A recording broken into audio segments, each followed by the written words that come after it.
వీక్షకులందరికీ నమస్కారం.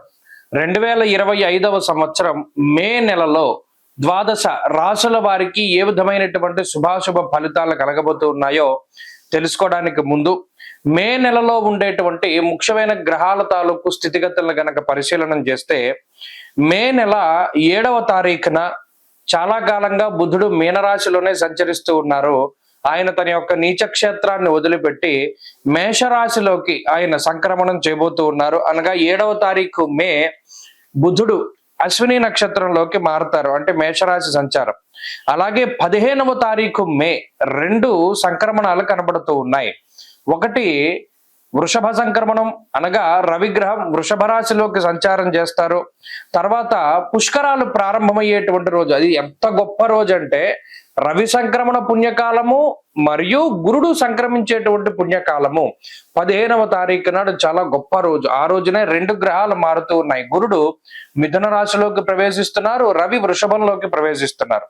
అలాగే మే నెల 21వ తారీఖున రాహుకేతువుల యొక్క మార్పు, అనగా కుంభరాశిలోకి రాహు యొక్క మార్పు మరియు సింహరాశిలోకి కేతు యొక్క ప్రవేశం జరగబోతూ ఉన్నది.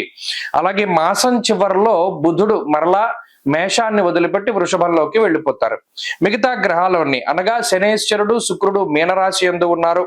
అలాగే కుజుడు కర్కాటక రాశి యందు సంచారం చేస్తూ ఉన్నారు. ఇక్కడ చూడండి, ఈ మే నెల చాలా కీలకమైనటువంటి మాసం. దీర్ఘ సంచార గ్రహాలైనటువంటి గురుడు రాహుకేతువులు ఏకకాలం ముందు ఒకే నెలలో, రవి గురులు అయితే ఒకే రోజు మారుతూ ఉన్నారు. 6 రోజుల వ్యవధిలో గురు రాహుకేతువులు మారుతూ ఉన్నారు. మరి ఈ గ్రహ సంపత్తిలో మే నెల అసలు ఏ విధంగా ఉండబోతూ ఉన్నది అనేటువంటి విషయాన్ని మనం తెలుసుకుందాం. కుంభరాశి వారికి మే నెలలో అనుకూలమైనటువంటి ఫలితాలు గోచరిస్తున్నాయి. ప్రత్యేకించి దాదాపుగా 12 సంవత్సరాల తర్వాత పంచమ స్థానంలోకి గురుడు రావడం అనేటువంటిది ఒక అదృష్టంగా చెప్పవచ్చును. పంచమ స్థానంలోకి గురుడు మే నెల 15వ తారీఖు లాగా అయితే 1 సంవత్సరం పాటు ఈ రాశికి 5వ స్థానంలో సంచారం చేస్తున్నారు. అది చాలా గొప్ప విషయం. గురు బలం అది సంకేతంగా చెప్పవచ్చును. 12 సంవత్సరాల తర్వాత 5వ స్థానంలో గురుడు యోగిస్తున్నారు. ఇంకొక విషయం ఏమిటి అంటే రాహు 2వ స్థానంలో యోగిస్తూ ఉన్నటువంటి స్థితిని దాటి జన్మరాశి సంచారాన్ని ప్రారంభం చేస్తూ ఉన్నారు. ఇక్కడి నుండి దాదాపుగా 3 సంవత్సరాల పాటు రాహు యొక్క వ్యతిరేకమైనటువంటి పరిస్థితులు కుంభరాశి వారికి ఉంటాయి. అంటే జన్మరాహువు వ్యయరాహువు కొంత ప్రతికూలించేటువంటి గ్రహాలుగా మనం చెప్పవచ్చును. ఇక ఏలినాటి శని దోషం ఉన్నది. 2వ స్థానంలో శని ఉన్నారు, 2వ స్థానంలో శుక్రుడు యోగిస్తూ ఉన్నారు, తృతీయ స్థానమందు రవి అనుకూలంగా ఉన్నారు. ఈ మాసం 15వ తారీఖు తర్వాత రవి ప్రతికూలత కూడా ఉన్నది. అంటే దాదాపుగా ప్రతికూలించేటువంటి గ్రహాల యొక్క సంఖ్య సరి సమానంగా ఉన్నది. అయితే మెజారిటీ ఏంటి అంటే తృతీయమందు రవి యోగించడం, 2వ స్థానమందు శుక్రుడు, చతుర్థమందు బుధుడు, పంచమందు గురుడు, ఇలా అనుకూలించే గ్రహాల సంఖ్య బాగుండడం వల్ల కుంభరాశి వారికి స్థితిగతులు బాగుంటాయి. ప్రత్యేకించి గురుబలం రావడం అనేటువంటిది చాలా గొప్ప ఉపశమనంగా చెప్పచ్చు. ఎందుకంటే ఆర్థిక సంబంధమైనటువంటి స్థితిగతులు, పంచమం అనేటువంటిది కోణం, లక్ష్మీ స్థానం త్రికోణం చాన్నది శాస్త్రం.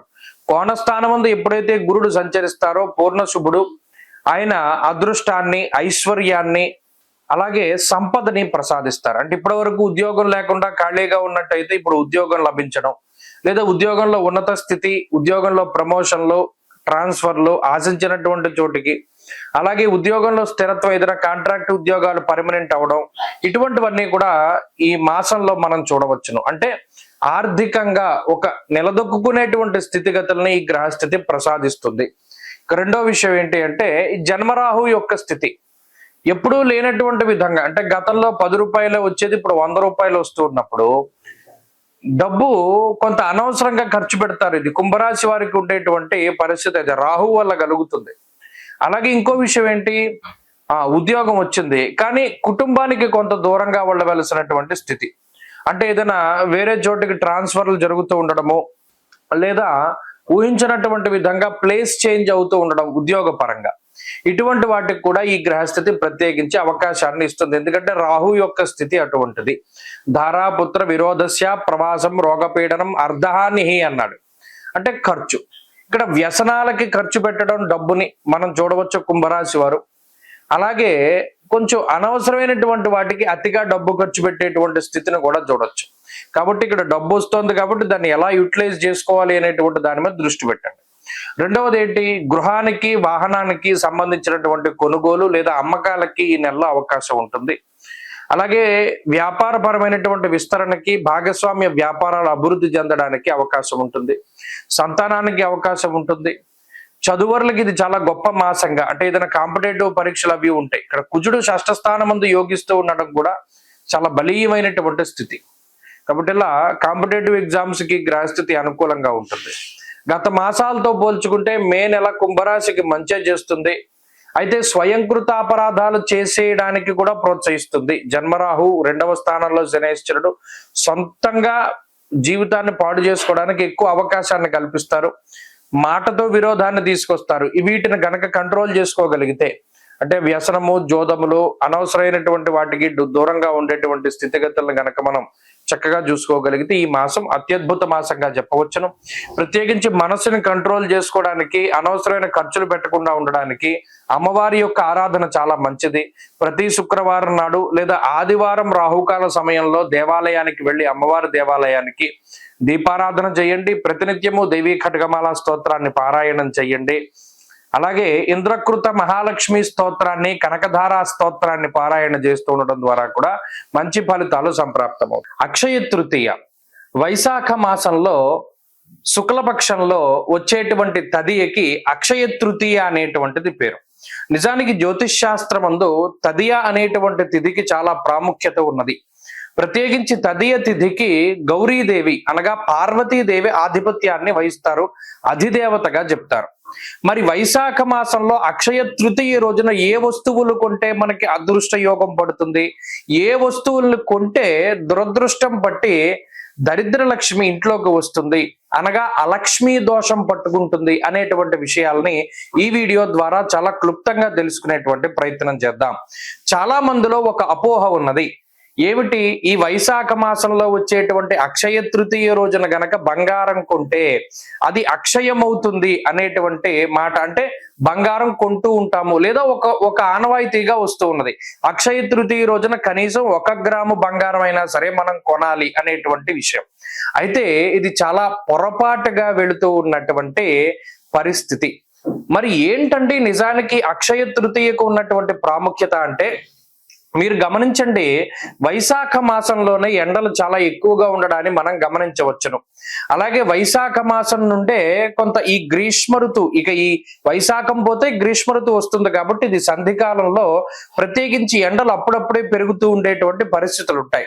అలాగే ఈ వైశాఖ శుద్ధ తృతీయ నాడే చందనోత్సవం చేస్తారు. ఎక్కడ, వరాహలక్ష్మీ నృసింహస్వామి దేవాలయం సింహాచలంలో స్వామివారికి చందనోత్సవం, అంటే ఆ రోజే నిజరూప దర్శనాన్ని ఏర్పాటు చేసి మరలా చంద్రాన్ని పూస్తారు. అలాగే ఈ అక్షయ తృతీయ రోజునే పరశురాముడి యొక్క జయంతి. మహానుభావుడు 21 మార్లు భూమండల ప్రదక్షిణం చేసి అందరినీ కూడా, అంటే ఆయన తన తండ్రికి రక్తతర్పణాన్ని వదిలేడు, ఆ క్షత్రియ సంహారం చేసి, అటువంటి మహానుభావుడైనటువంటి పరశురాముని యొక్క జయంతి. అంతేకాకుండా అక్షయ తృతీయకి పురాణ గాథ కూడా ఒకటి చెప్పబడింది.